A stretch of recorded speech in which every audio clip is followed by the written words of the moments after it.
Good afternoon, everyone. I'm Robert Doar, the president of the American Enterprise Institute, and I'm very pleased and proud to welcome you to this important event at an important time.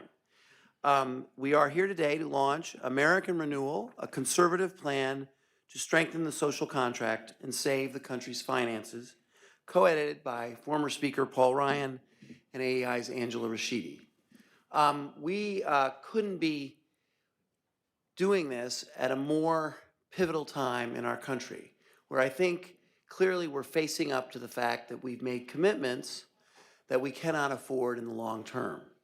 And former Speaker Ryan came to AEI in part to assemble a group of scholars, guide them, inspire them, lead them, edit them, and put together a volume like this that charts a path forward with ideas for a new time and a new period that are desperately needed. So we're very proud to be doing this event, to be heralding this work, and to have Speaker Ryan with us.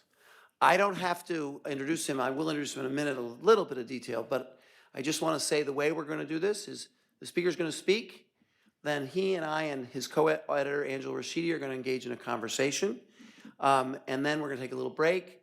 We will take questions from the audience, but then we'll take a little break, and then a second panel of distinguished speakers will join us for further discussion. So just to say, what can I say about Speaker Ryan? There's not much that no one doesn't already know. I'll just give you one little detail. Speaker Ryan is a giant in public policy. He's been around this town for a long time, and he's done great things. But he hasn't lost his common touch and his ability to relate to people as individuals. And that was evident the other night. AEI had its big annual dinner, and everybody was in tuxedos. And my wife, who was new to this world and was a little starstruck, was sitting near the speaker. And she noticed that not only did Speaker Ryan greet all of the guests, all of the people in their tuxedos, but he greeted and knew details about all of the people that were serving at the table and engaged with them in a very human and positive way. And that's the kind of person you are. In addition, you've put together this wonderful book. Speaker Ryan, take the floor.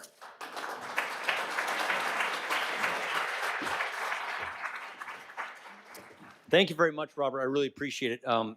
It is great to be here. Actually, the think tank world is a much more pleasant life and place to be these days than the old world I used to have. As you can see, my hair is actually less gray than it used to be, and that is not for artificial coloring. Look, with elections behind us and with what I like to call the silly season sort of over with now, I cannot think of a better time and a better place to start doing the hard work of policy development than doing it right here at the American Enterprise Institute. I want to thank all of these book authors for their hard work on this volume. I think that this volume should provide a great roadmap for conservative policymakers as they begin their new journey, and I just came from the Hill, as they begin their new journey building their new majority. The gavel is going to be voted on and handed out the week after Thanksgiving. People are going to be assembling their staffs and their committees, and then on this new majority, as thin as it may be, will go.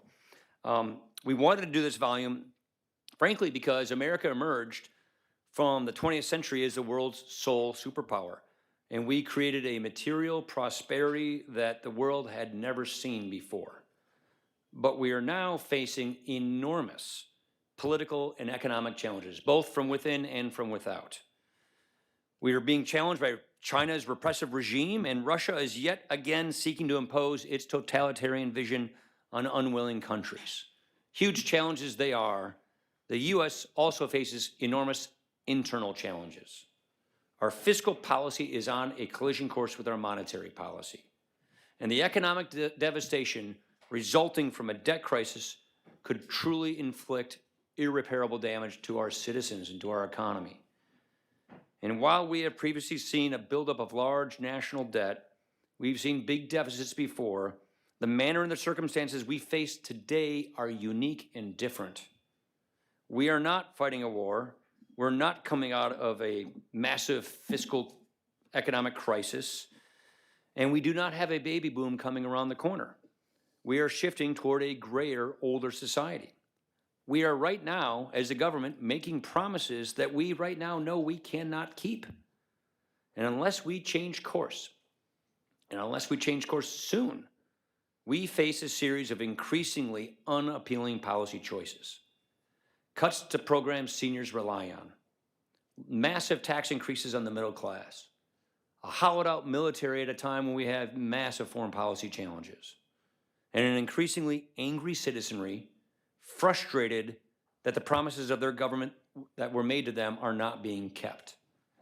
If you think we're polarized today, just see what it would look like then. But I'm here with good news. The good news is these problems are all absolutely solvable. We aren't helpless before these challenges. It just is a matter of summoning the will to do so. We do not need to break our promises to our seniors. We can and should maintain a vibrant social safety net, and we can have broadly shared prosperity in this country and upward mobility. But the day is well gone. We cannot achieve these things if we are not willing to start doing the hard work today. And it is that spirit that we have produced this book, The American Renewal, a conservative plan to save the nation's finances and strengthen the social contract. That is our attempt to get this debate going, to offer ideas and solutions, not just platitudes. It's a comprehensive look at the policies governing our nation. It provides concrete steps we can take to improve people's lives. Let's start with tax reform. First, it discusses a 21st century tax code. I actually look at the best achievement of my own personal career is the Tax Cuts and Jobs Act. It's one of the things that I take great pride in. It made substantial improvements on the current tax code, but even the best laws can be improved. Alex Brill and Kyle Palmerlew proposed reforms to both the individual and the business tax systems that would improve economic growth and lead to a broader, more neutral and simpler tax base that would get upward mobility ignited again in America. Sound money. This is something that we're going to hear a lot about in the debates to come. The U.S. has been the reserve currency in the post-World War II era. This gives us an exorbitant privilege, one that we are not taking as seriously as we need to. And while fiscal policy is threatening the status of our reserve currency, we also face new challenges from digital currencies in the offing. Kevin Warsh is one of the outsiders we allowed in the tent here at AEI, a Hoover guy. Kevin Warsh proposes that we create a new wholesale digital dollar framework to intermediate dollar payments between the U.S. government and providers of our banking services. A properly structured CBDC, central bank digital currency, will help us maintain dollar supremacy. The social safety net. That's something we spent a lot of time working on here at AEI. Nick Eberstadt describes a new misery spreading in America where the bottom half of household wealth continues to fall and lower income Americans come to depend on means-tested benefits throughout the entirety of their lives. As such, Angela Rachidi, our co-editor on this book, along with Matt Weidinger and Scott Winship, propose a comprehensive overhaul that builds a safety net for the 21st century that promotes work and strong families. It combines the earned income tax credit along with the child tax credit into one credit that will be much simpler and help with raising children. And they also fundamentally reimagine the relationship between states and their roles in all of this to encourage innovation. Child welfare and paid leave. We also look at ways we can both support the most vulnerable populations among us. With Naomi Schaefer-Riley, we discuss how we can improve the child welfare system. We'll get into that as well today. Abby McCloskey lays out ways we can support working mothers through a new paid leave system. Education and training, a real clincher if we're going to get upward mobility reignited in this country. Taking one of the most difficult issues we face, Max Eden, Frederick Hess, and Brent Orrell, they proposed a specific agenda for family-centered early childhood education, K-12 schooling, and workforce training. The education system, from early childhood to adulthood, is one of the key ways people interact with their government, and it's one of the ways we are failing those who need the system the most. The education system's ability to improve upward mobility in this country cannot be overstated, and so we have well-honed recommendations in this area. Civil society. I would be remiss if we did not have a long talk about civil society and its proper role in our place in society. Civil society remains probably the key, probably the best way to transform people's lives. Howard Hussick proposes a number of ways that we can strengthen civil society. The social contract. Finally, we come to the broad social contract: Medicare, Medicaid, Social Security, health and retirement security for Americans. These vexing issues are massive drivers of individual well-being as well as government spending. They are the primary drivers of this coming debt crisis. Jim Capretta reimagines what a Medicare program that is vibrant and solvent looks like, providing for more choice and competition. It is the chief way we can both improve outcomes while also reducing costs and bringing solvency. Thomas Miller looks at Medicaid reforms by allowing greater innovation in the Medicaid program and per capita allotments.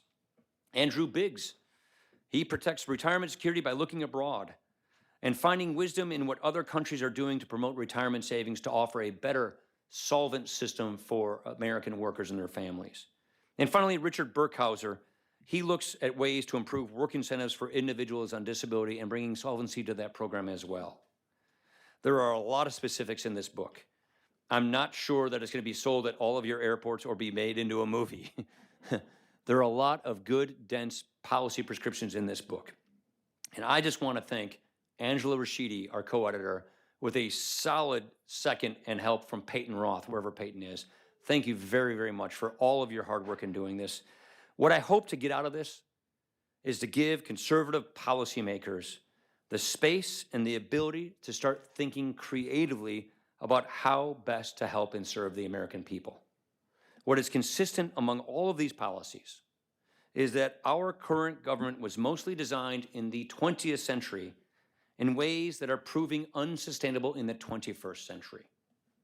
We can fulfill the promise of these programs by making prudent reforms.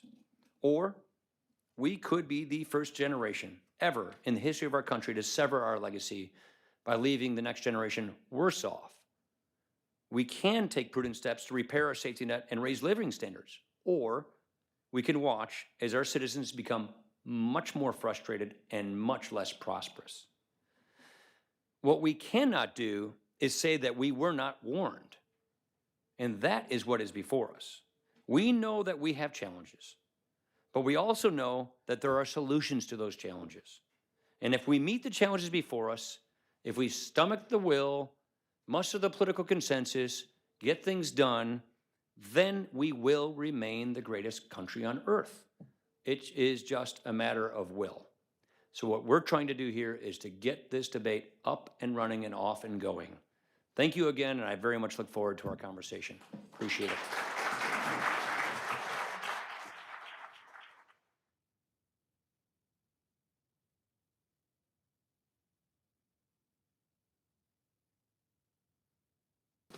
Thank you, Paul, for that kickoff and start. I think, as you may recognize by Paul's remarks and by looking at the book, is it really is a collection of really great scholars who do great work in a very technical way.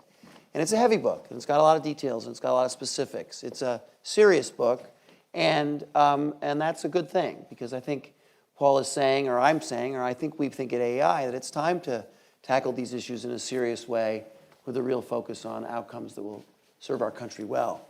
I want to start with you, Angela. Angela and I have known each other a long time.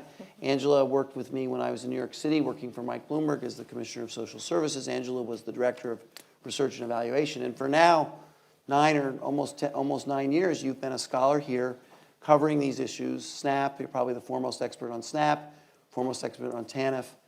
You write a lot about child care. You've done some outstanding work since you've been here. And then Paul recruited you to help in putting this thing together, because as you may have noticed, that list of scholars, you know, they have to be herded, they have to be gathered. And Angela, you really helped a lot with that. So what I want to ask you, is someone who is identified like other scholars here at AEI, as someone who watched what happened in the wake of welfare reform in the 1990s and saw the benefits of a reform that both saved money and led to better outcomes for families, especially poor single-parent families. Not talking about that again, but where do you see that lesson applying to some of the proposals in the other programs that are in this book? Is there a work and a savings aspect in what's in this book? Yes, it's a great question. So Scott Winship, Matt Whitinger, and I wrote the chapter on the safety net. And part of the reason we had 3 authors is because we did decide to take a look at the system as a whole, not look at it as piecemeal, like TANF separately, SNAP separately, and disability assistance, for example. And our starting place really was welfare reform, because I think it's fairly uncontroversial at this point, given all the research we have, to say that welfare reform was not only transformational, but it was likely one of the most successful social policy transformations in our social policy history. So that was really our starting place of how do we build upon the success from welfare reform.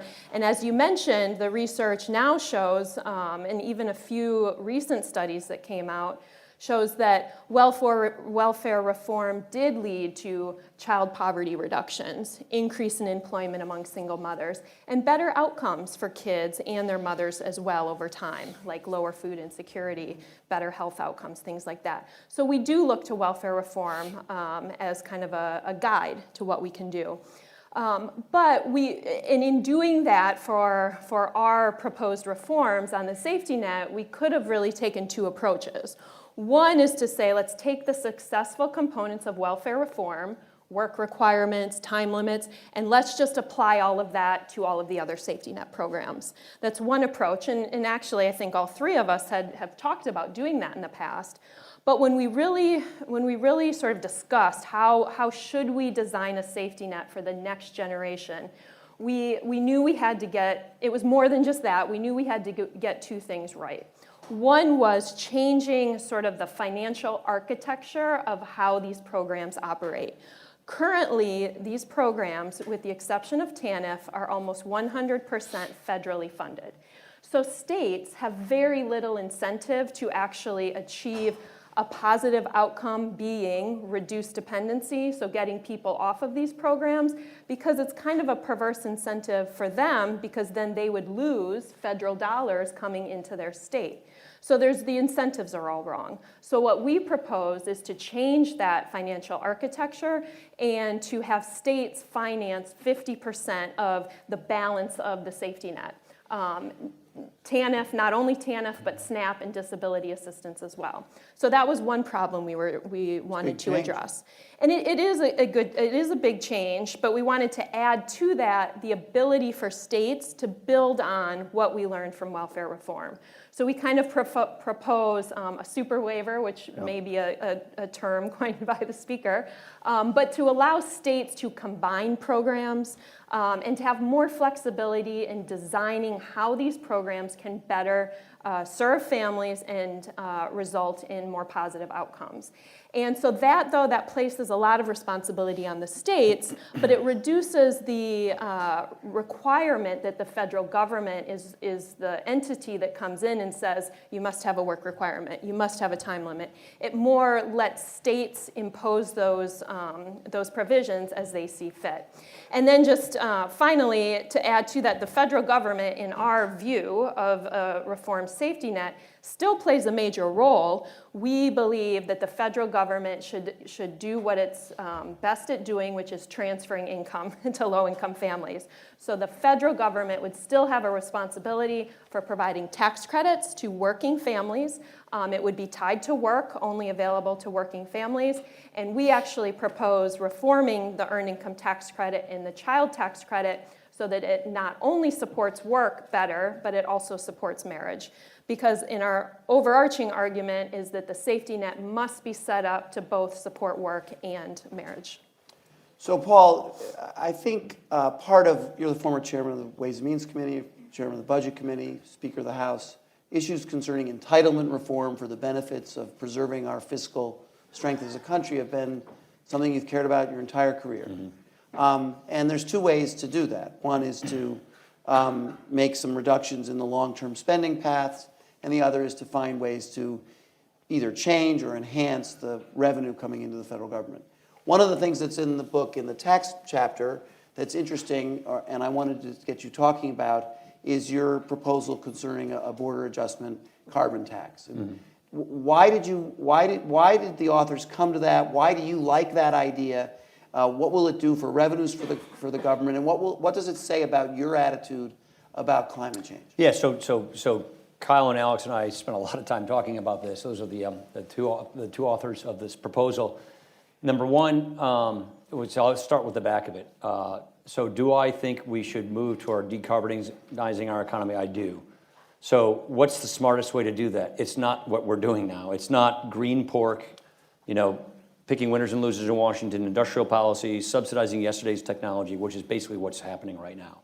I think the smarter way to do this is to send price signals on carbon through the tax system so that the market can solve this problem with innovations. And in that way, you're not trading economic growth for decarbonization. They move hand in hand together. That's point number one.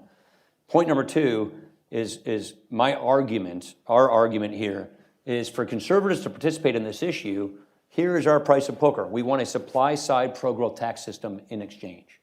So we're saying, if you want us to help, and this is a political statement I'm making, help decarbonize the economy, we agree. Let's do it in a way that sends the price signals globally, border adjusting, therefore China and India are participating in this, whether they like it or not. And second, let's use the revenue we get from that carbon tax to give us a much better pro-growth supply-side tax code, which is a cash flow border adjustment tax, a cash flow destination tax, excuse me, Kyle. He's going to nod if I get it wrong. And what that means is we can lower our tax rate on our business entities down to 15%, full expensing, which is effectively a consumption tax. And they propose streamlining the way businesses are taxed so it's just one entity. You don't have all these different kinds of rules and schedules, sub-S, LLC, sole proprietor, C Corp, 15%, full expensing. It is a massively pro-growth tax code.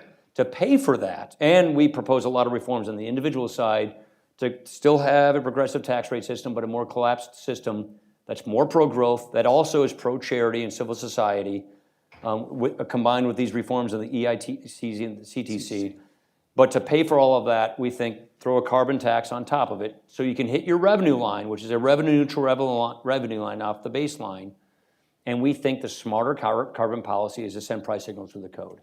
And our argument here is this is better carbon policy, it's better environmental policy, and oh, by the way, it's really good pro-growth tax policy that makes American businesses extremely globally competitive, which will help raise wages, raise productivity, and raise living standards and ignite upward mobility. And just to follow up on that, that's a question that has been in active discussion, as I understand it, in the Congress and especially in the Senate. And so this contribution of your position and of this paper can help move that along, or am I wrong? Is that something that could actually happen? That's the idea here. That's exactly the idea. So I think, again, the smart way to decarbonize is to not make people poorer, is to not raise all of their prices. It is to send the right price signals through the market economy like you do with a carbon tax. And the goal, in my mind, it's not, there's a lot of people who like cap and trade and things like this. I don't think those are good ideas. The goal here is to buy yourself a better tax system so you can have faster economic growth. So while we're on issues that are sort of new and emerging, let's talk about central bank digital currency. Speaker, you have some experience in that topic. It's something that you've been working on and thinking about.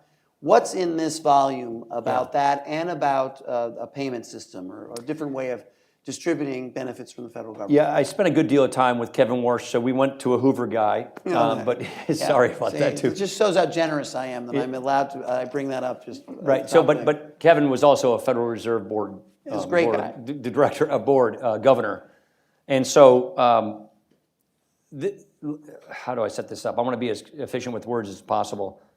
The world is going to digital. Currencies are going digital. Whether crypto is there or not, that's really not the point here. China is already digitizing the RMB, their currency. And they are doing it more or less, I would argue, to put their people under their digital police state so that they can monitor their money and control their money and surveil their money. And that is a central bank retail currency. But what they will do is not only will they put their own people under this system, they will go market this to the Belt Road countries. Because the advantage a country or a currency gets with a digital currency is it's frictionless. Think about the trillions of dollars that are spent on transferring money through the pipes and the rails that we have today, which is 4 to 6% of your money moving around the world is taken away from that to pay for all the intermediary fees that are charged from bank to bank to bank to bank to move through the system. You go digital, you remove that friction. That is trillions of dollars that are freed up for economic growth and efficiency. So this is going to happen, I would argue. It's pretty clear. And so the question in our mind's eye, and I don't want to speak necessarily for Kevin, is does the free world have an alternative to what China is offering? Because we know other central banks are going down this path. The Euro, they have a big ECB project as well. So the question is, does America, today the keeper of the world's reserve currency, which we hope will maintain that reserve currency status, does America, on behalf of the free world, offer an alternative? And so how you design this really matters. And that is why what Kevin Warsh is proposing is a wholesale two-tier system so that the Fed is at the wholesale level, like it is today, where it gives Federal Reserve dollars to its clearing banks and to non-banks, and they operate at the retail level. So you have a very important legal wall of separation between a person and their central bank so that there can be no government meddling in the management of money, but that we can have a competitive product with the rest of the world where we have frictionless money so that we can get the benefits of the efficiencies of digital money, but that we maintain a system that preserves our privacy and our liberties as human beings and gives the rest of the world the benefits of a digital payment system without the tyranny of China.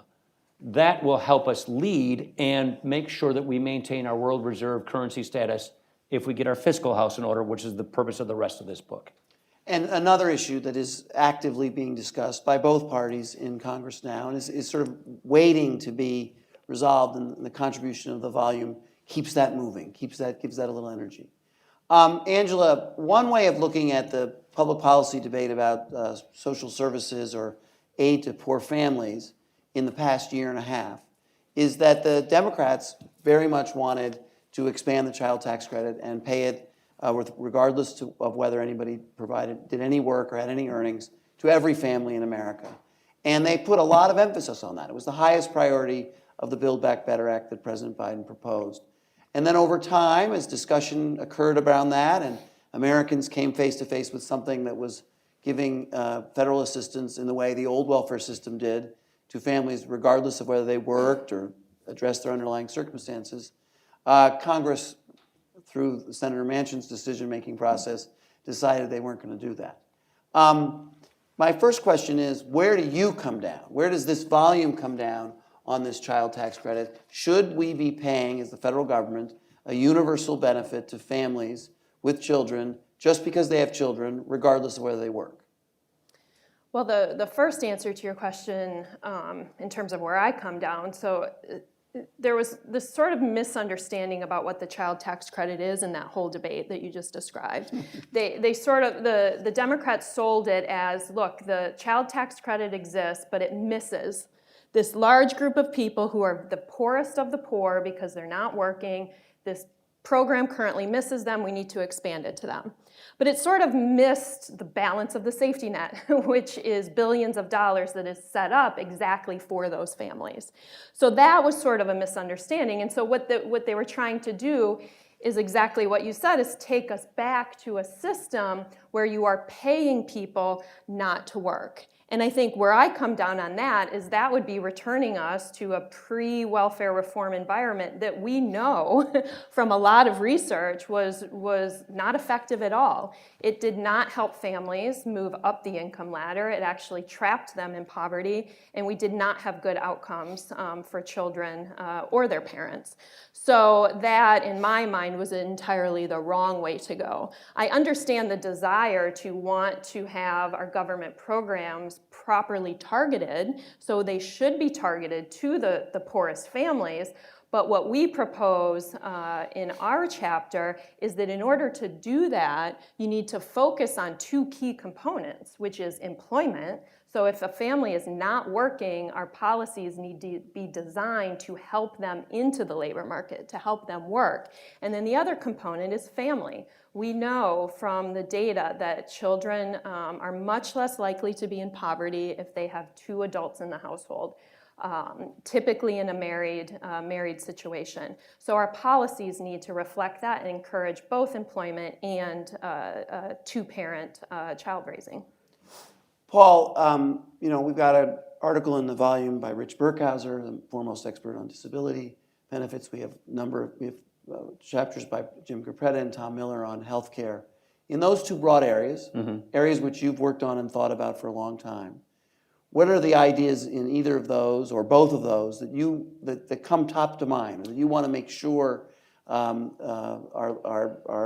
guests hear? The biggest fiscal needle mover is what Gruppetta is offering for premium support for Medicare. There is no greater reform that would do more to help improve the Medicare program and dodge the bullet of a debt crisis.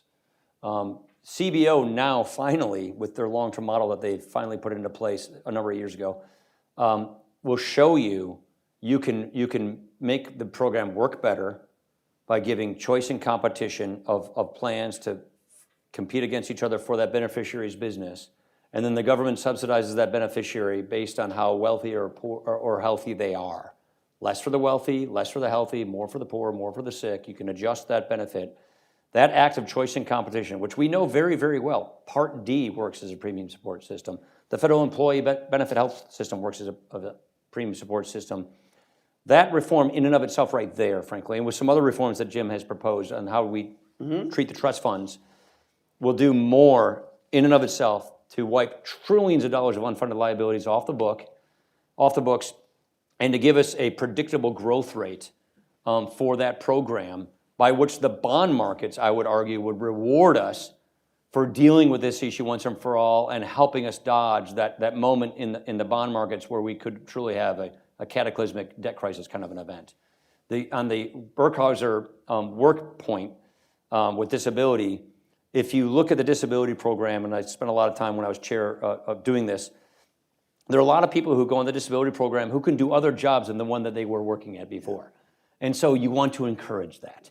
So we want to have a system. I remember I had a buddy from Janesville, Wisconsin, who was an electrician. He fell 2 stories, broke his back, was paralyzed from his sternum on down, obviously couldn't be an electrician again, and he was on disability. And in that year, I think he made $1,070 a month. And we have another buddy of ours from Janesville, Wisconsin, who's a CPA. And he said, why don't you help me just do tax preparation? I'm so swamped, and I'll pay you $4,000 a month if you just help me do tax preparation, learn how to do this. As soon as he got into doing this, because he could type and he could think, he just couldn't be an electrician. If he made $1,070 a month, no problem, you can keep your disability payments, make that. If you make $1,071 a month, you lose your disability program. It was absolutely, utterly ridiculous. And this is why, back in those days, I started working this benefit offset feature, which is voluntarily, if you work for every $3, and there's different benefit offset mechanisms you can do, if you work for every $3 you earn, you just lose $1 in benefit, and then you can go up and down and regulate it. It was like the end of the world when we proposed this. So the point I'm trying to make is what Richard is proposing are good ways of shoring up this program and giving people on disability the freedom and the ability to do some work. Here's the clincher in these work issues. We talked about work in all these different benefit designs. The CBO is projecting that our long-term growth rate for America for the 21st century will be 1.6% GDP. It was 3% and change in the 20th century. The difference in opportunity, in upward mobility, in people getting out of poverty, in prosperity, in innovation, and entrepreneurship, and jobs being created, and businesses being launched between 1.6% and 3% is enormous. And so why do we have such lower GDP projections? The primary reason is because of labor, workforce participation, less people working. And so if we can maximize the ability for able-bodied people in America to join the workforce, not only do they help themselves and get themselves out of poverty and enjoy the best version of their lives, they can help all the rest of us by helping move that needle of GDP up closer to 3%. You top that off with smart immigration reform, with our 2.1 birth rates, which need to be about 2.4, and we can have one whale of a great century. We can have the labor we need without depressing people's wages, with raising wages, if we get this right. But a key component of that is getting able-bodied people and people with certain disabilities who can do other jobs working. So there's, so much in this volume that we can't all cover now, and we've got a second panel. Howard Husak has a great chapter, Andrew Biggs has a great chapter. But there's one chapter that I want to call attention to, and I want, Angela, you to address it as this last question before I open it up to the audience. 2 days ago, there was an awful child fatality in New York City, a place that you and I both know well. A child who was known to the foster care system and the child protective system for years, from the day she was born, is in the homeless shelter system as well.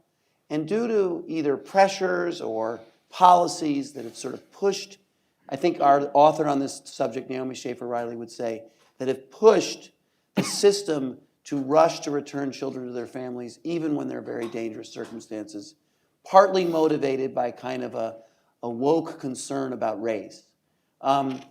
In this case, the child was returned to the family, and now the 3-year-old is dead. I would ask you, can you give us a little sense of what Naomi is trying to say in that chapter and why you think it's so important?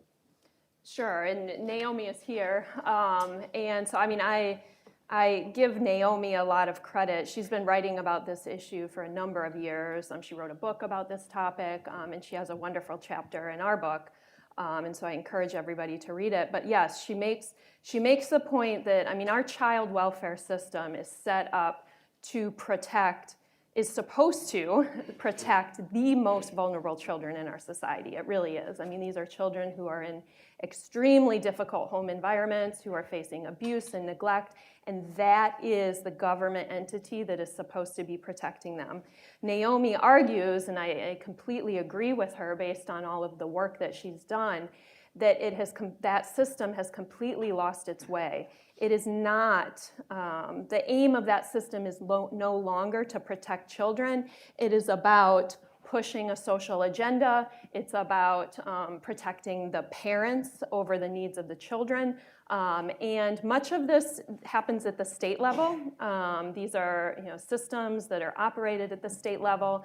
And so we need the states to shift gears and refocus on, like I said, the most vulnerable children. And how can we all just sit back and watch this happen and watch the parents' needs be put ahead of these very vulnerable children? And it's unfortunate that what happened in New York City, we see it come up at least 2-3 times a year, Naomi. I mean, it keeps coming up over and over again, these children who are not only just a few touches with the system, but multiple touches with the system. And yet the system is designed to care more about the parents and about how they are perceived or if they feel discriminated against, and put the needs of those parents above the needs of the children. And so again, I encourage everybody to read not only Naomi's chapter, but all of the work that she's been doing, because to me, if we can't even get that right, if our government system can't even get that right, then we're in a lot of trouble.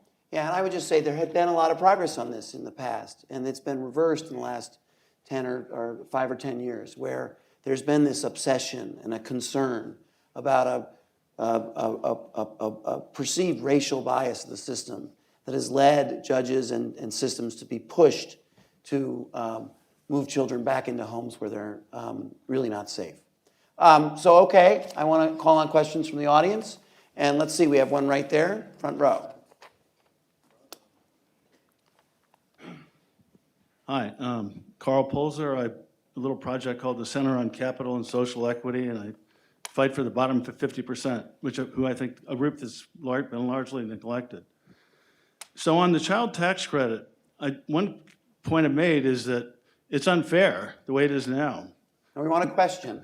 No, I know, but I have to put the premise out. first. Okay. I had to introduce myself, that's That why. was good. I just want to make sure. I forgot to say, we like All right, questions. no, it's It's okay. data. So families making 400,000, 150,000 get 4,000 in the child tax credit now under the current system. Families making 15 to 20,000 get about half that. That's not progressive, that's not even a flat benefit. Wouldn't it be fairer to flip that around? And if not, why not just get rid of the child tax credit altogether, since most of it's going to people that don't need it? That's a question. It's actually a good question about the child tax credit. The extent to which it goes Yeah, it pretty should be far. capped. It should be capped more. I agree with that. But to Angela's point, I'll turn it over to her. What you do not want to do is turn it into a UBI benefit that pays people not to work. That is the biggest disaster you could make, which we were like, I think, one vote away from that occurring. So I agree with capping it at a smarter level. I mean, the history of the child tax credit, I mean, it originally was enacted in 1997 because the personal exemption was not keeping pace with inflation. And so it started out as a very small tax credit, meaning people who had tax. Yeah, it who wasn't had refundable, income, it was $500. Right, it was income tax liability, they got a credit off their taxes. Over time, it's become something much more. And so in just, kind of a counter argument to what you're saying, it was never intended to be a program for the bottom in the income distribution, because we have other programs for that population. The earned income tax credit is much larger than the child tax credit, and it's targeted specifically to that population. So, again, when we discuss the child tax credit, too often it's discussed in a silo, as if no other programs exist.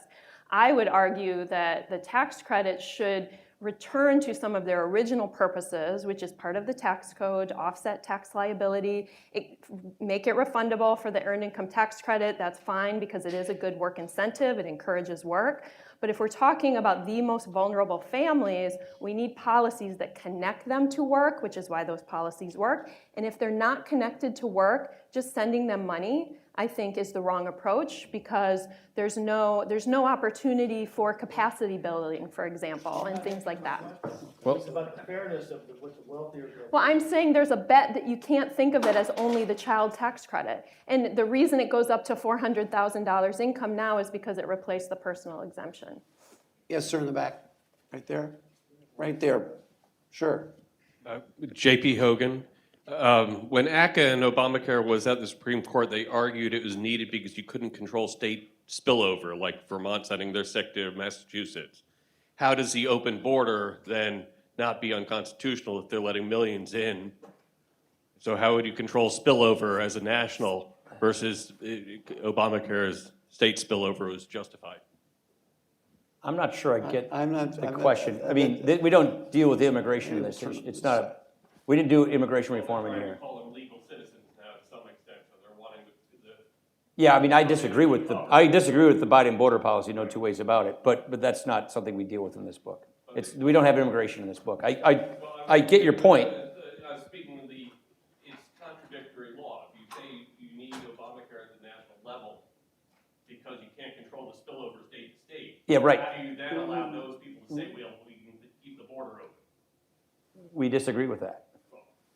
Yes, over here. Yeah. My friend. Hi, Armin Choksi. I have a question on this carbon tax, this border-adjusted carbon tax. Do you have any estimate of what impact that would have on reducing global temperatures? And the related question... I think the answer is no, because I won't get into the modeling, but it's got to be, the question is there international take-up or not? And so our argument would be, with the U.S. being who we are, the U.S. economy leading the world to do a destination-based border-adjusted carbon tax, if only we do this, then the result is not much. If the world gets on this trend, which I think is far better than Janet Yellen's global min tax, then you're going to have a bigger outcome. So I think the question is whether you have take-up between just the U.S. or OECD or other countries. What this does is effectively, when you go to a destination-based tax like this that's border adjustable, you're getting a lot of fiscal space freed up because you're taxing the trade deficit effectively. and you're getting more revenue to lower our tax rates and have a better system for our economy. That's basically the exchange here. But have you, is there some estimate that if everybody takes it up, Uh, what impact that has? And my related question, Yeah. which is the reverse side of the coin, is to the extent that countries like India and China do nothing except pay lip service, which is what they're doing today, would it really matter whatever we do? Would it make any difference? I think it will, because it will tax their exports based on carbon intensity. In terms of global temperatures. Oh, I can't answer that question. I don't know the answer. Kyle, do you want to take a stab at it? I don't know the answer either. I think Yeah. you are right, that it depends on how many countries take up a carbon tax. And one of the arguments behind the border adjustments, it may encourage other countries to move in that direction. Look, here's my theory. All democracies are taking up some kind of carbon policy. Even non-democracies are taking up some kind of a carbon policy. So the question is it sort of centralized industrial carbon policy, tax credits and subsidies for yesterday's technology? Not a real smart idea in my opinion. That's what this, I hate calling this thing the Inflation Reduction Act. It's anything but the Inflation Reduction Act. Or do we want to be smarter about it and use market forces to send signals, price signals on carbon pricing, which is really a smarter way, and I don't know that there's an economist that would disagree with that. And being who we are, given that most countries are taking on a carbon policy, I would argue let's have the best carbon policy, the smartest carbon policy, the most economically efficient carbon policy, and the one that makes it less likely that we're going to crank up prices for poor people, the one that's going to make it less likely we're going to have inflation on basic goods and services, and the one that makes it more likely through game theory for countries to join that parade of carbon taxes. By going to a destination-based system, you reset a system so that the incentive structure is for these other countries to adopt that kind of a system. Because if and when we do that, we are putting ourselves at an enormous economic advantage over other countries. And I would rather have a cascade of tax competition based on a more entrepreneurial pro-growth system than tax harmonization, where we browbeat each other to raise our taxes and not undercut each other. I'm with Ireland, and I'm not with the other European countries. Let them be entrepreneurial. Let them compete. Let them have pro-growth tax policies. By going to a destination-based system, I think you can do that. Send signals on carbon, which is half the world's going to be doing that. Why don't we do it the smart way? That's basically our theory. What it does for temperatures, I don't know the answer to that question. Ross? Ross, now the next panel, just Yeah, we give the next Sorry. panel, this is a preview of the next panel. sorry, just really, could you follow up on why, as a technical matter, this kind of carbon tax wouldn't raise, for instance, gas prices No, it would raise for American but consumers? it would raise prices on carbon-intensive goods and services, but it is far worse better in my opinion than the kind of subsidies that they're talking about right now, than what cap and trade would do, or than just subsidizing all of these technologies that are today and yesterday's technologies. A carbon tax is designed to raise prices on carbon intensity, but what we're saying is lower corresponding taxes throughout the rest of the economy in a much smarter pro-growth way so that you can get faster economic growth. We're taking the corporate rate from 21 down to 15 in this bill, and we're having full expensing throughout the entire system. That is very good labor policy. That is very good pro-growth tax policy. And the carbon tax, which will raise prices based on carbon intensity, is paid for by having that corresponding rate reduction and expensing policy for the rest of the tax code. That's basically our point. But maybe So- we'd phase it in pending the resolution of the war in Ukraine. I want to ask Paul. Yeah, I don't think it's going to get done, this year.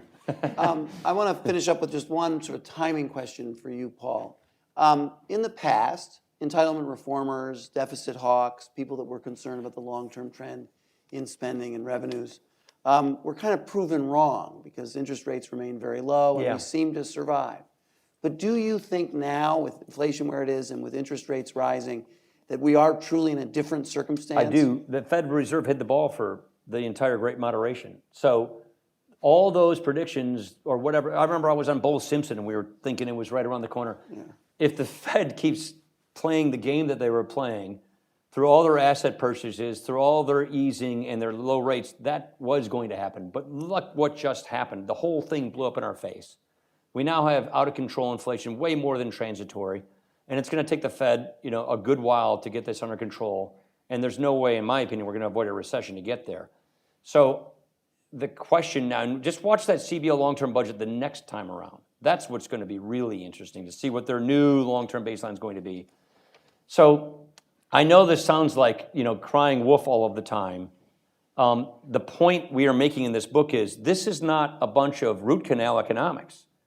This is reforms that make things better.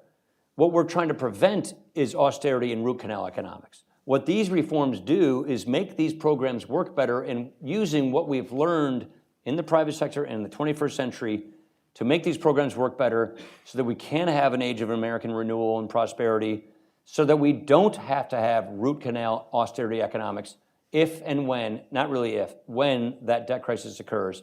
Because the Federal Reserve, we've now just learned modern monetary policy was bunk, not true, didn't work, and here we are. So we are gone with the days of the Fed putting the thumb on the scale, and here we are. And that's I think, the point. Okay, we're going to take a little break, and then we'll have the next panel. Thank you very much. Thanks very much.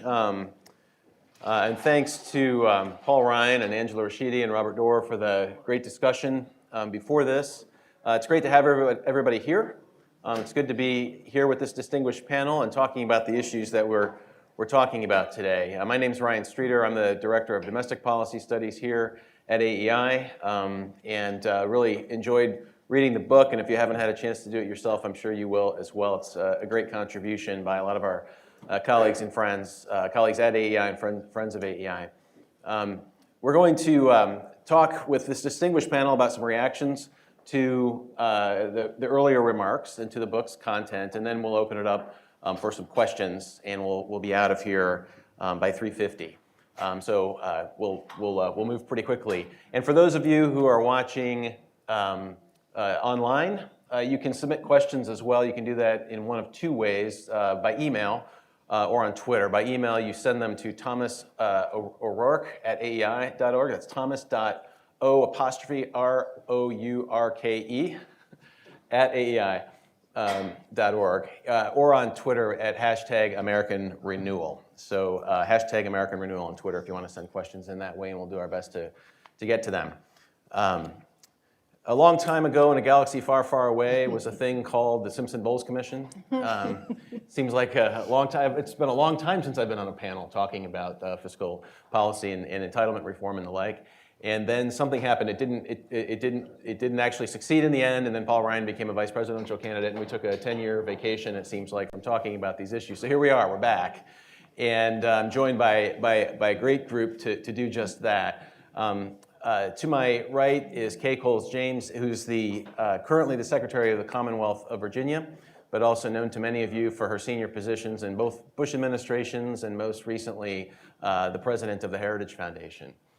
We're also joined by Ross Douthat, New York Times columnist, and also a non-resident fellow here at AEI and author of five books for now? Something. For now, 5 books. And lastly, joined by Maya McGinnis, who's the president for the Committee for a Responsible Federal Budget, and previously held different positions from Wall Street to Brookings to the Washington Post, and spends every waking hour thinking about these issues. So we'll get going here, and basically just asking for reactions from the panelists to what kind of struck them the most about the book and the issues that they want us to be thinking about going forward. And in my usual practice, I'll go alphabetically by first name. So Kay, take us away. Well, thank you for having me here. And it's my first time being back in Washington since I left as president of the Heritage Foundation last December. And to be in a room of such scary, smart people is really exciting. So thank you for having me, and I'm glad to be here. I think I have a sort of unique perspective on the book. Having been at the Heritage Foundation and had the privilege of overseeing research like this, and dear Lord, thank you for producing a book on policy right now while the rest of the country has gone mad. Somebody's got to do it. Somebody's got to do it, and I'm glad you did.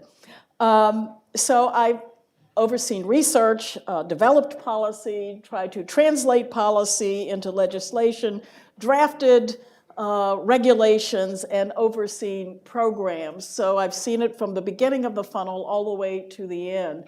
And I don't say it in any gratuitous way, but thank you to AEI and thank you for the scholars that put in the time and the work to do the research.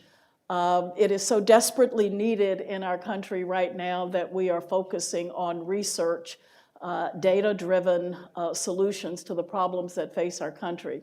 I have said often recently that a lot of what's happening in our country and the demise that I'm seeing happened on my watch, and I think our previous panel alluded to the fact that we've seen some massive deterioration in the last few years. I have committed to leave my grandchildren a country which is at least as free, at least as prosperous, and with some solutions. So thank you to the scholars who put in the time, effort, and research to do that. I will also say that I came at this with a little bit of skepticism as I received the book and was asked to sort of preview it. Having been at this probably for longer than anybody in the room, maybe about 40 years, going back and looking at having worked on the National Commission on Children, the Commission on Citizen Empowerment, served on the Sunquist Commission on Medicaid, having done welfare reform in Virginia, you've sort of been there, done that, seen that, tried it all, and become discouraged a little bit. Does it really matter to produce a book like this right now? Does it really matter to produce something that's full of ideas and suggestions? And while I am discouraged because of all of the hard work that's gone in over so many years, I am not discouraged because I think it is important to speak into this moment.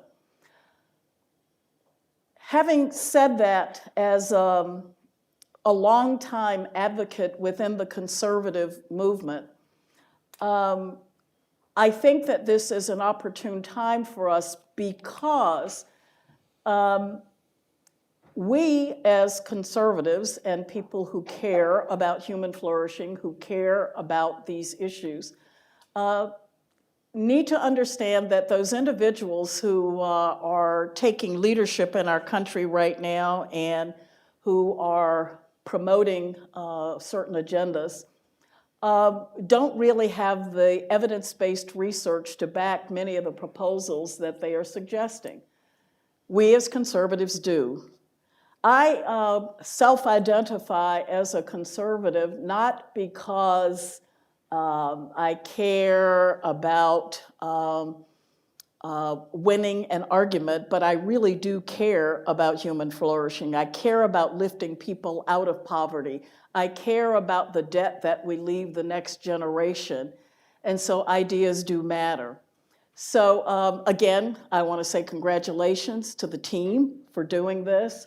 Thank you for speaking into this moment. Thanks for not backing away at a time when many in our country are abandoning ideas and principles and values and are going more towards personality and power and control. But for those individuals who are here, who are dedicated to these important issues. And I look forward to discussing them in detail as we open up our panel. Great. Okay, thank you very much for that. Maya, you spend your day, you and your organization spend a lot of time thinking about these issues. I guess I'm mostly worried you're going to tell us we left out something big, despite everything that's in the book. But what are your reactions to what you heard earlier and what you saw? Yeah, I think I'll start at the same place, which it is so refreshing to have a serious, thoughtful policy book that's put out there. I was reading it as best I could before this event started, getting through an awful lot of it, and I just felt like, this is why I came into the world of public policy. It was so refreshing. It was really politics-free and great ideas. And so I just desperately hope that we can use this to jumpstart the discussion about serious policies again. Here, let me start with kind of the four big issues I think we need to be thinking about at this moment. And debt is one of them, but it's not the only one. So the first is and it's more not, many of these are always true, but I'm thinking about the particular moment where the world is shifting dramatically from polarization, from technology, from the tensions we have in the globe. So the first thing is in terms of economic growth, it is more important than it's been before. We have many headwinds against us. I think it's critical that we come up with economic systems that still incentivize the things you want to: work, savings, productive innovation. And what I'm worried about is that we are moving on both sides, and I should say I'm a diehard political independent, we are moving on both sides towards a world where there's a lot of temptation from giving out checks, targeted tax breaks, rebates, debt forgiveness, all sorts of things where I think we are going to see the competition of both sides to bribe people to like what they're doing, rather than good policies that are streamlined with the right incentives. And so I think that is one of the principles that underlies a lot of these issues. I think that's really important. I think we have to think about it even more broadly, because I think there's a big risk.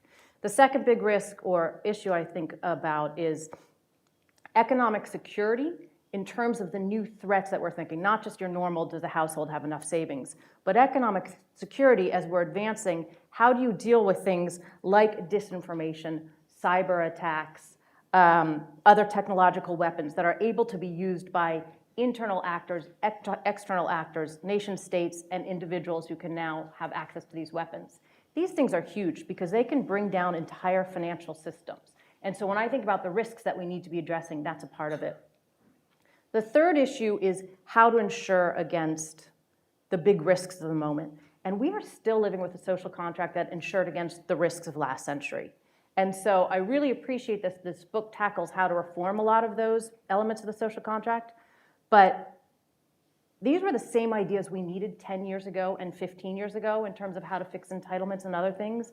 I think we may be at the point where we have to do a little bit more to blow up the social contract and actually shift a lot of our priorities towards the new kinds of risks that you're going to have while you're working, while the disruptions in the economy that are going to come more often, more regularly, and be larger are affecting and creating much bigger risks than just the risk of being underinsured or retirement.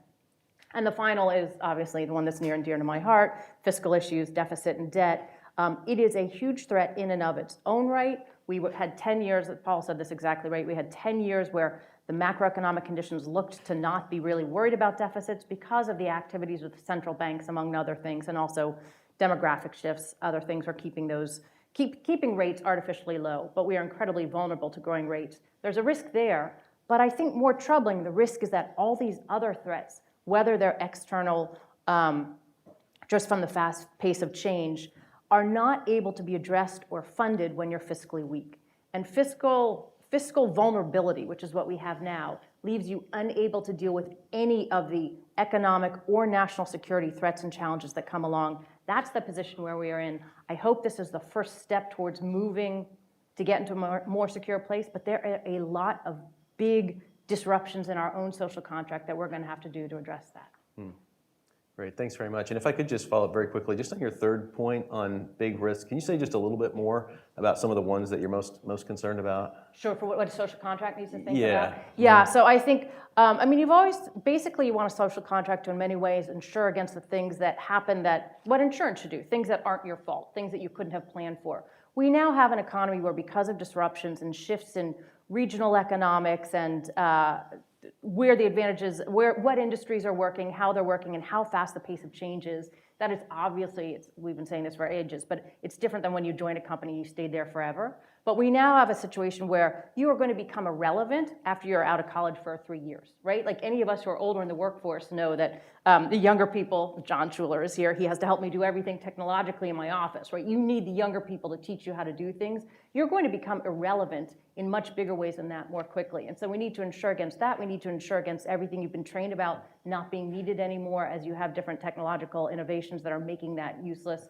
So it's basically lifelong learning along with changes in your career track rather than the end of life, which is where our entire social contract is focused right now. Good. Those are great thoughts, and a lot there to continue to unpack. That's great.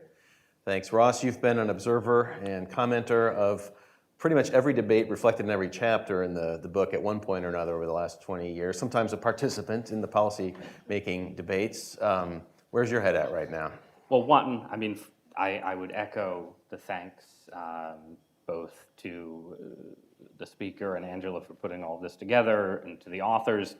It is, in a way, a delight to go back into material that I was, some of the ideas are new. There was less talk about cryptocurrency in 2013 than there is today. Had I only, anyway, but I could have made a lot of money and lost a lot of money, both, had I only been more focused on that. But there is a sort of sense of deja vu, right? A sense of like, this is the moment when a lot of work that a lot of people were interested in writing about, even defending to the readers of the New York Times 10 years ago, is suddenly relevant again, and sort of pushed into the political mix, I think, to a much stronger degree by current circumstances, by inflation, and sort of finally hitting the fiscal limits that we hit with COVID spending. So that, I think, definitely makes this book both relevant and timely. Since I, write about politics, I thought I'd say a couple things about the politics of this stuff, just because I think the next stage beyond thinking about policy has to be thinking about, well, what would it actually mean to try and push these kind of proposals into actual law, right? And as I sat down here, I was, scrolling Twitter, as one does, and one of the things I encountered on Twitter was Tony Fabrizio, a Republican pollster, did a lot of work for the Trump White House and so on, commenting on the midterms and saying basically the lesson here is that Republicans should never touch the third rails of Medicare and Social Security. Again, that this is sort of the underrated reason why Republicans lost in, working class votes in Pennsylvania and so on. And which is to say, regardless of what you think about Fabrizio's particular polling, the political problem is clearly alive and well, right? And I think you can think about, maybe usefully divide sort of the challenge into three parts, right? There is a set of issues and proposals and ideas in this book that I think you could imagine a competent and innovative Republican Party that held both houses of Congress and the White House pushing into law without sort of substantial political blowback. Which is to say, I think, as the Republican Party did effectively on a bipartisan basis in the mid-1990s, I think you can do safety net reforms and welfare reforms without having it be a sort of third rail political moment where you put your majorities at risk. That doesn't resolve the specific questions like the great child tax credit debate about what exact form these reforms should take. But I think I can imagine a conservative majority sitting down and saying, we want to reform the social safety net to emphasize work, family formation, two-parent families, getting a bunch of ideas together, passing them into law, and it working. As I think you can see a sort of political path to that. On the big issues that, as the speaker mentioned, that are the real drivers of US deficits, the real problems for our long-term fiscal picture, we say Medicare and Social Security, it's really, I think, primarily Medicare. And it is both absolutely the case that putting Jim Capretta in charge of Medicare reform tomorrow would potentially save the program and open up all kinds of fiscal space for the United States, and probably also the case that 13 months after a Republican majority put Jim Capretta in charge of Medicare and these reforms were passed, it would suffer a devastating defeat in the midterm elections. Now that does not mean it's not worth doing. In fact, many things may be worth doing and reaping backlash for if the policy change is permanent. But I think if you're thinking about the sort of big picture entitlement reforms, deficits piece of this landscape, you have to think to yourself, what am I trying to do? Is my goal, on the one hand, to gain a majority, make these reforms, and just accept that there's going to be huge backlash, and also assume that there's going to be this cycle where basically Republicans do spending cuts, get punished at the polls. Democrats do tax increases and get punished at the polls. And the parties sort of take turns hashing out a compromise through basically single party governance. Or do you want a scenario where you're actually trying to think, well, what are we willing to accept in a are we trying to draw up the kind of bipartisan deals that famously John Boehner and Barack Obama were unable to come to? Like, are we trying to think to ourselves, what tax increase would we accept as the price of some of these reforms? I don't have a definite answer to that, but I think that's the way to think about the big picture entitlement reform stuff. You're either trying to do it yourselves and accepting a huge political backlash, or you're trying to sort of think in advance about what a bipartisan deal would look like. And then the final point I'd make is about bribing voters, right? The thing that you're worried about, because fundamentally, you could say that a lot of politics is the art of bribing voters in a way that redounds as much as possible to the common good. And that's, a crude and reductive way of putting it, but any kind of policy vision has to have a component within it that basically goes to some persuadable block of voters and says, here is how, in an immediate way, not a 40-year time horizon, but in an immediate way, your life will be materially better off if you support our program. Now, maybe in a climate of fiscal emergency, that, it's enough to say we're going to have a debt crisis and hyperinflation if we don't do these things, and that's how you're better off.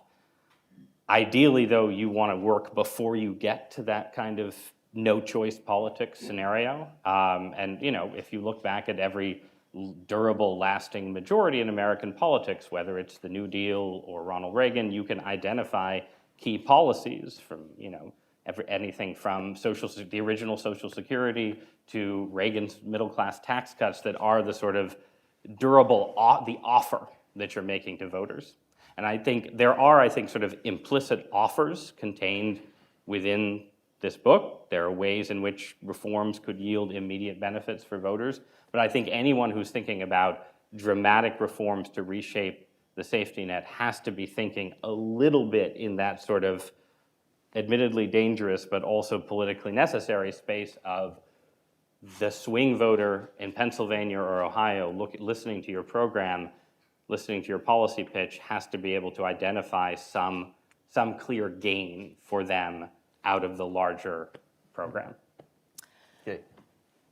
You just described, for me, the frustration that I felt for 30 years. How do you take great policy? And by the way, hello, Jim, and I would turn Medicare over to you any day, all day long, and I know we would do well. How do you take great policy? And we have it in front of us in a book called Renewing America, American Renewal. I'm for it. But how do we get from the policy to actually getting it done? And I think that when you talk about it in political terms and we put it in the political arena, we've already started to lose. And so I think that policy should be debated in policy forums, and we've got to figure out how to build a consensus around great policy, whether you're in the Democrat Party or the Republican Party.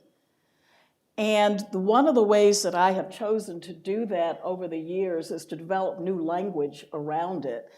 And I actually, we conflated some things here on the stage already, where we've conflated Republican and conservative. They are not the same.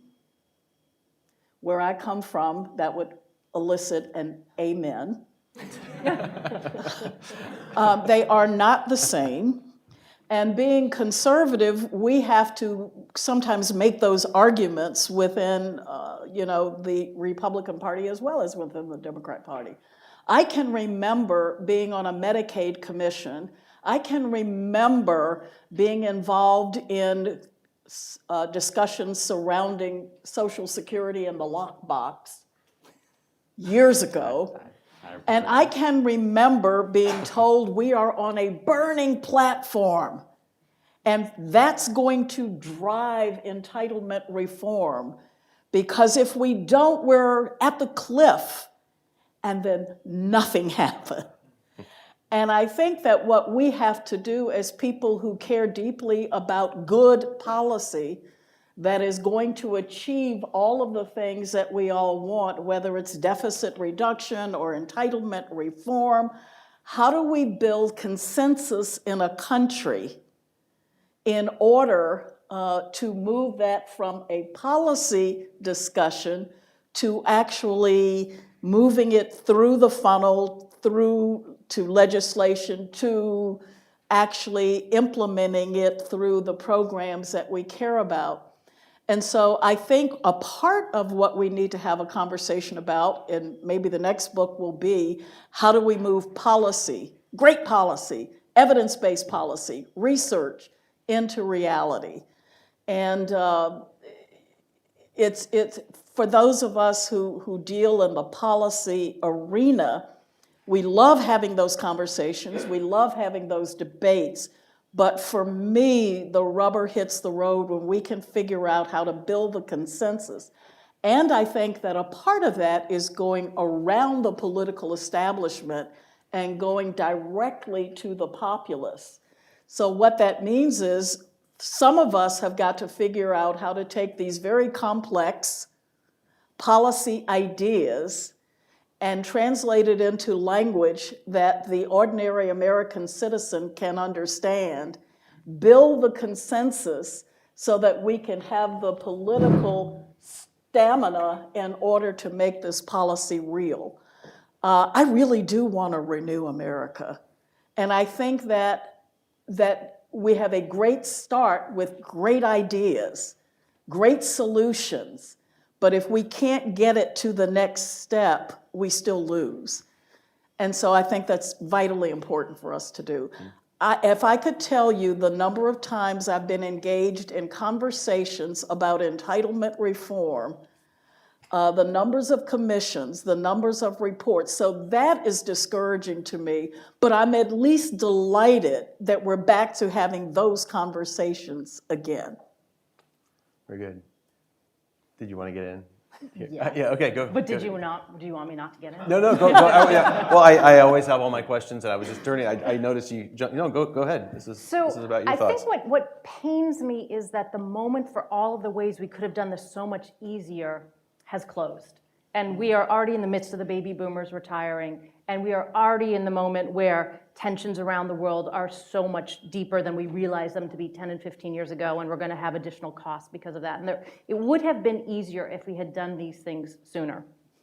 But the bottom line with fiscal policy is that it is hard. You do have to cut spending and or raise revenues. And this book acknowledges that we have gotten to the point where we're going to have to do both, which are not enjoyable at all. And my favorite parts of the book is Ross may be one of the people I'm most fascinated to read, who I most often disagree with on this issue, I think. But my favorite parts of the book are the hardest ones, that are the political third rails. I love the fact, I told Alex this before, that Alex and Kyle's chapter on taxes is awesome. My favorite parts are the tax breaks they get rid of, the home mortgage interest deduction, the education credits, the healthcare exclusion, state and local. That's like the best part of the book. And that's what any political advisor would say. Don't say that out loud. I also love Andrew Biggs talking about means testing Social Security and not giving as much benefits where it's not needed. Like, these are the hard truths that we have to start talking about. And we also have to stop declaring that bipartisanship is a victory when it's both sides trading huge amounts of borrowing, which is what I fear we are about to see in the lame duck. I think it is going to be just incredible that in a moment of near record levels of debt, soaring inflation, we are going to have a bill that is probably going to have tens or possibly hundreds of billions of dollars of new borrowing for which there is no economic justification.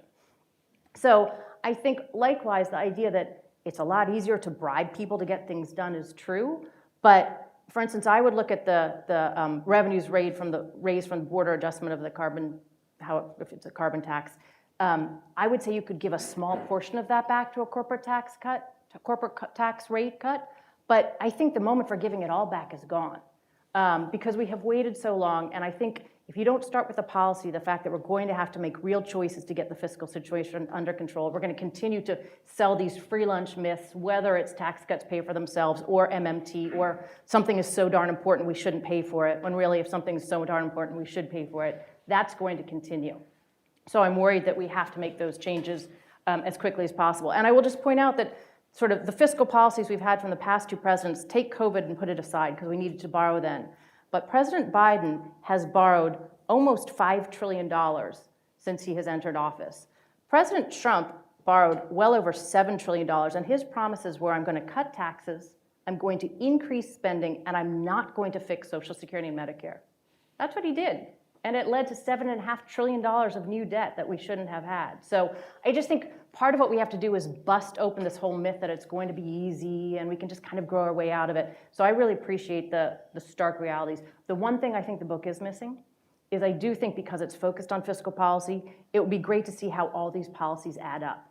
I read it and I have no idea where you are overall, whether it's actually added to the debt, subtracted to the debt, against which baseline. So some sense of the comprehensive effects of these policy recommendations might be useful. Yeah.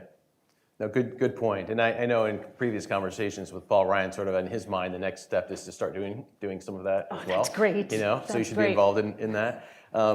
And no, we could spend all the time talking about the political feasibility of some of these things and what things would be easier to kind of start on now.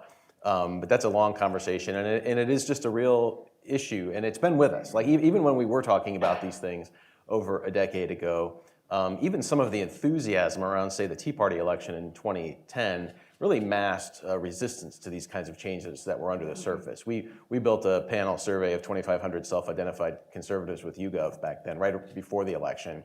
And it was everything from the establishment types and the fiscally conservative, socially liberal, all the way over to the Tea Partiers themselves, social conservatives, Tea Party sympathizers. We had them kind of broken down. And what was interesting is the Tea Partiers were, as expected, always the ones that said government spending was their number one concern, Congress's top priority is cutting the spending. But when we asked questions about entitlement reform and specified, what Paul Ryan's ideas on, on premium support were or whatever, and how much do you support that, the Tea Partiers fell right back down to the establishment types and their willingness to support those kinds of things, because those were the days of, closing down USAID and closing down the Department of Education to get the budget in order. And when people had to really reckon with the reality, all that enthusiasm about getting government under control kind of evaporated pretty quickly back then. That was so even though it seemed like we were making progress, that political issue was still bigger, I think, than it felt maybe at the time. So that's a big issue. One thing before we go to questions and be thinking about your questions here that I wanted to ask about is stepping back from the specific policy proposals themselves.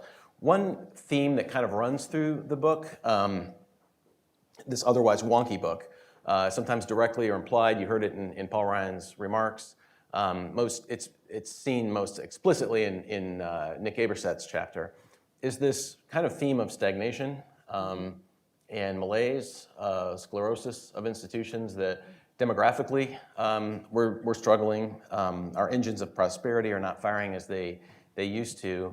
And then part of the promise of the book is that through these policy reforms that will actually help those issues. How much do you buy the stagnation thesis? Some call it decadence. So I might pitch this over to Ross first. And then how much do you think that these kinds of policy reforms can actually be stimulants for the kind of dynamism or whatever the opposite of stagnation is? So I mean, there's I the wrote stagnation thesis, but then there's a question of how much policy can really do about it. Yeah, I mean, I wrote a book that came out just before COVID shifted things around called The Decadent Society, that basically argued that stagnation in all kinds of forms, not just economic, but cultural and political and so on, is sort of a defining feature of early 21st century Western life. And I think the answer to your question is I'm not sure, because the deep drivers of stagnation are not always obviously amenable to policy, right? Because it is, one of our challenges, someone, I'm not sure if it was Speaker Ryan or not, was talking about, workforce participation, right? And decline in workforce participation. That's a hard enough policy to solve, but underlying that is the fundamental collapse of birth rates all across the developed world. So it's not just you're not just trying to get people who exist into the workforce, you're trying to get more people to exist in the first place. And we don't have a long history of sort of robust examples of policies that yield dramatically higher fertility. The speaker mentioned how, ideally we'd have a fertility rate, I think he said of 2.4. I would settle for a fertility rate of like 1.87. That would be an amazing achievement right now, given where how far the American fertility rate has fallen. So there is an underlying issues connected to social breakdown, family breakdown, and so on that are really hard to solve. But there is, this is connected to the politics of it. The fundamental problem for conservative parties, not just in the US, but in the entire Western world, is that conservative parties depend both for their support, their actual voters, and for their sort of raison d'etre, their reason for being, on young people becoming sort of bourgeois, basically, right, for want of a better word, starting families, working steady jobs, buying houses, sort of following the success sequence, to use a think tank phrase, right? And one of the challenges created by this fiscal picture is that as a population ages, you spend more and more money as a society on old people, right? On other things that do not provide support for that transition.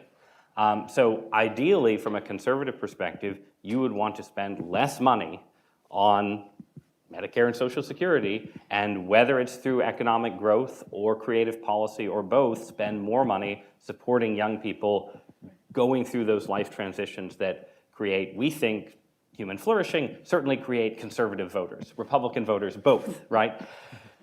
But who votes for conservative parties? Older Americans. In the UK, this is all of the challenges that are sort of inherent in this book are magnified in Europe right now. You look at the UK, who votes for the Tory party? It's old people. What is the biggest problem in the UK? Housing. Young people, there's no housing. Housing is totally unaffordable. Who owns all of the housing in the UK and is very happy with their home values? Tory voters. So that's, I don't have an answer to this, but that's sort of the heart of the dilemma. You're trying to effectively transfer more wealth from the old back to the young, but the people who are voting for you are the older voters.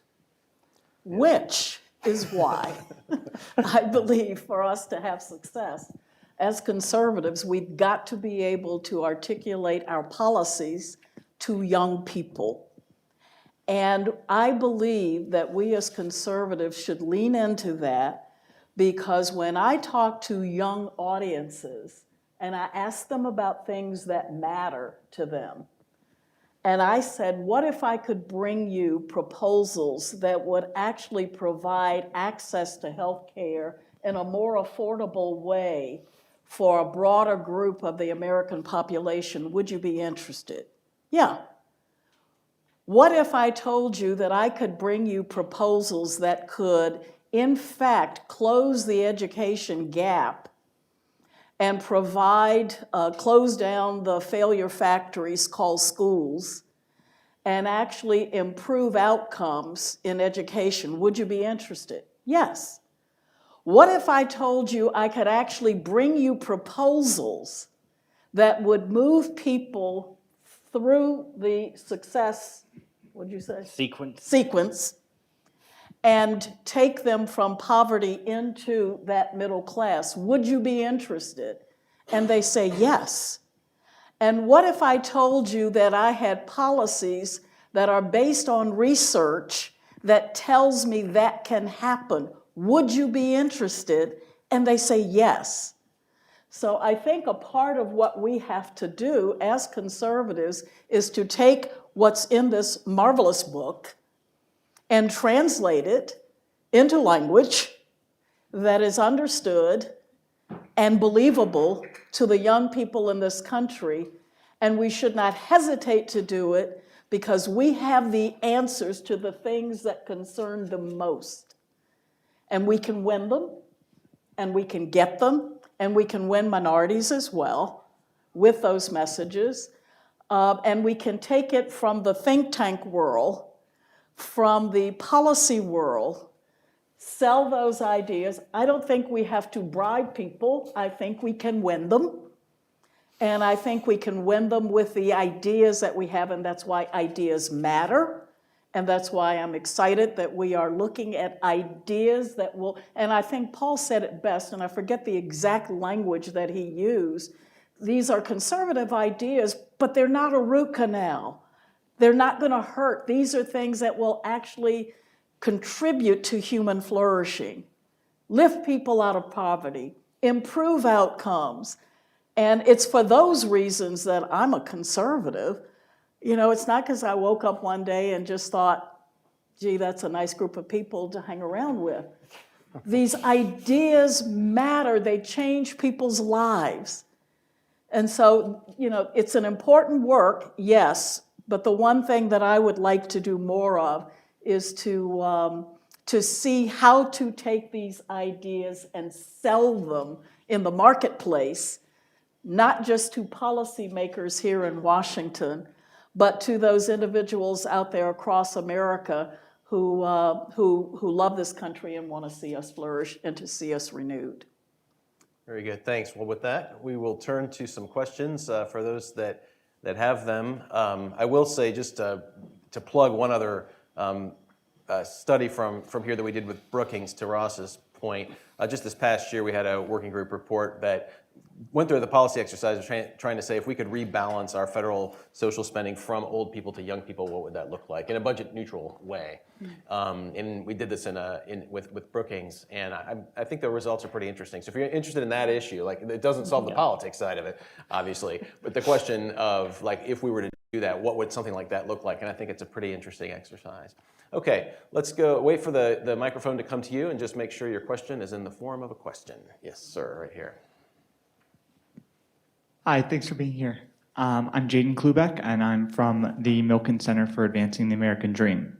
I'm very intrigued by this concept of articulating conservative ideas for young people. And so I'm curious to just hear everyone's thoughts of what is the conservative plan of managing student debt for college graduates? Thank you. Who wants to go Anybody want first? to take? Well, I'll jump in. Why don't you jump in? That's sense. Well, first of all, managing student debt. That gets pretty close to bribing when we say, you know, in fact, we're going to get rid of your debt and hopefully that will bring you in and you will then be more likely to listen to the rest of our agenda. At the end of the day, I would, first of all, I have a philosophy, which is I would never, ever promote a public policy that I would not promote in my own family. Public policy and private policy for me are one and the same. So what would I say in my own household to that? Student debt. We have to go back and work with young people and help them understand the consequences of taking out debt that they have no idea how they're going to pay for. And I would ask those questions of my own kids, asking them to be responsible to pay back debt. I'm not going to bribe you and tell you that I will pay it for you in order to win you over. I think I have to work on character. I think I have to work on your own fiscal responsibility and your understanding the importance of not incurring debt you can't pay. And those are conversations that you can have privately and both publicly. So I am not a fan of getting rid of student debt to win student voters. Yeah. Go ahead. I would just say, I would start with maybe the opposite of what we just saw. So out of the blue, unpaid for, debt forgiveness, that is regressive, one time off, so that in 5 years we were going to have the same amount of student debt all over again. It does nothing structural to improve the system. That would not be the answer.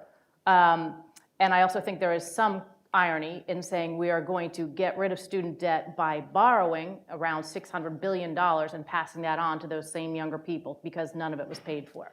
What I think we do have to do is figure out how to make the benefits, the cost and benefits of higher ed as transparent as humanly possible.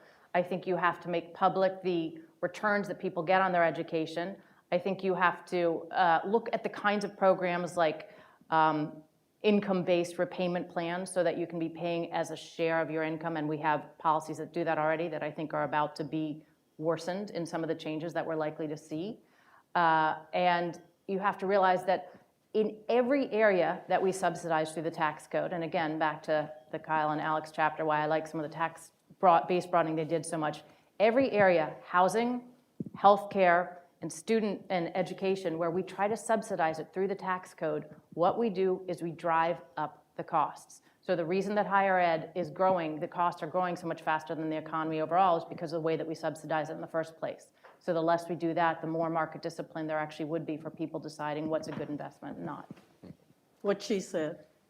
So I quickly, I agree with the sort of joint critique of what the Biden administration actually did. I do think, though, that precisely because the government has subsidized debt, it is very understandable that young people look at the debt they've taken on as something that they were effectively encouraged to do by economic policy. It is their fault in some sense, but if you have a policy that encourages people to do something, you can't then necessarily sort of shake your finger moralistically at them when they do it.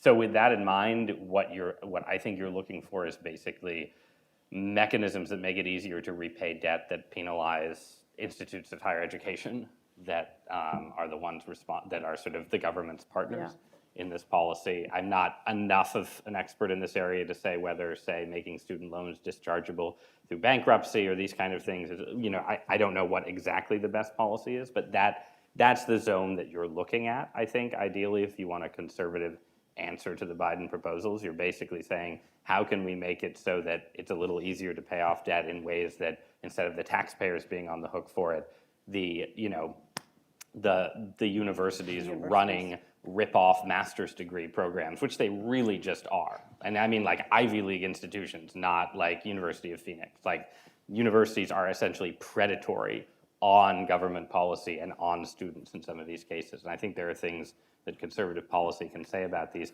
I also think, since I am the briber on this panel, that that conservatives should essentially found a bunch of new universities using public money, put Mitch Daniels in charge of running them with a mandate to keep costs as low as possible, and with the faculty selected by a bipartisan committee of academics appointed jointly by Mitch McConnell and Chuck Schumer.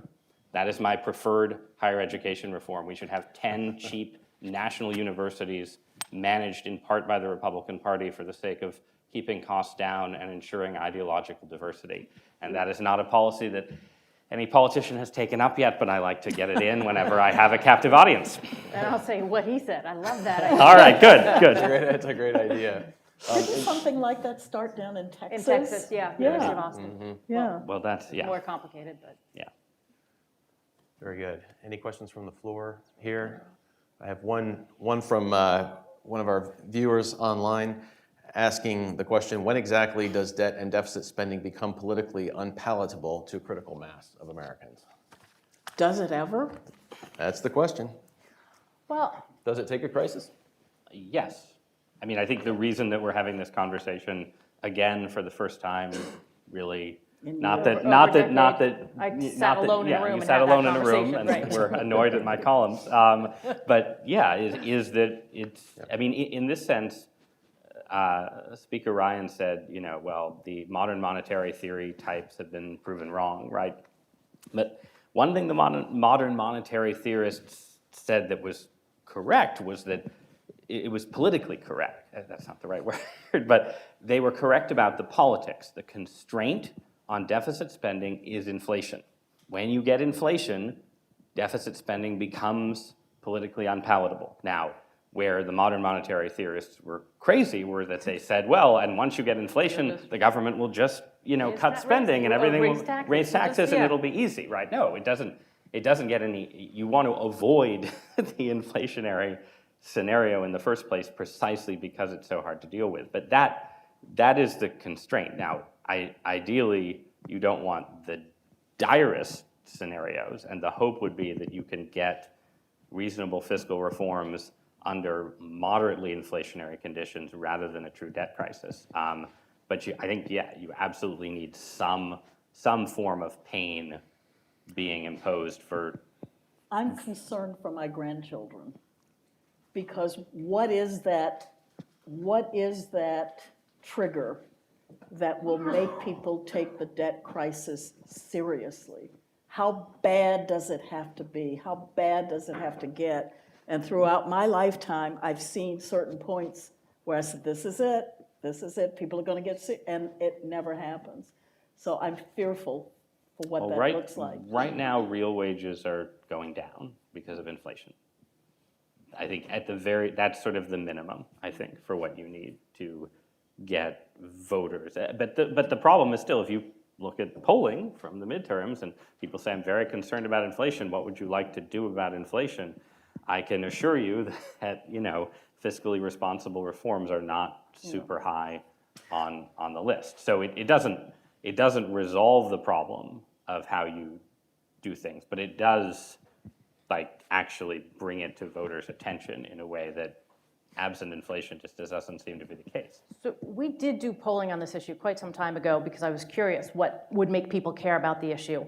And I assumed it would be their kids. They'd be worried about their kids. So the thing that did make them pay interest rates above what is projected, that's going to increase our interest payments $240 billion a year. That's more than the entire Trump tax cuts, right? So these are huge amounts of money.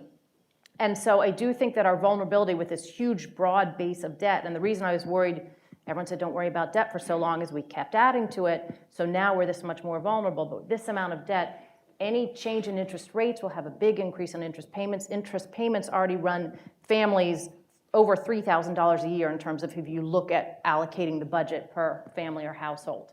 So it is probably a moment where people will care more. But Ross is completely right that they care, they nod, they're in it until you tell them what it's going to take to fix it. And my belief, because I look at this policy before politics, is we have to just keep telling them, we have to be honest, it is going to take spending, entitlement reforms, revenues, they're all going to have to happen. And if we continue to only worry about what's good politics, we will not be able to make these issues change because it's going to be hard. But I think we have more of a moment than we've had in a while. Very good. Well, one word to wrap up with, I'll note just in our own survey work that we do, we've been finding over the last couple of years that when it comes to the issues that really animate everybody, but especially younger adults in this country, it really has to do with these issues of affordability, that basically your income to cost of living, which is mostly housing, that ratio, and then the last couple of years, public safety. And so you can look at survey results and see where people land on every hot button issue on the right and the left. But when you ask questions about the intensity with which people care about those things, the intensity over the last few years has been entirely on these sorts of cost of living things.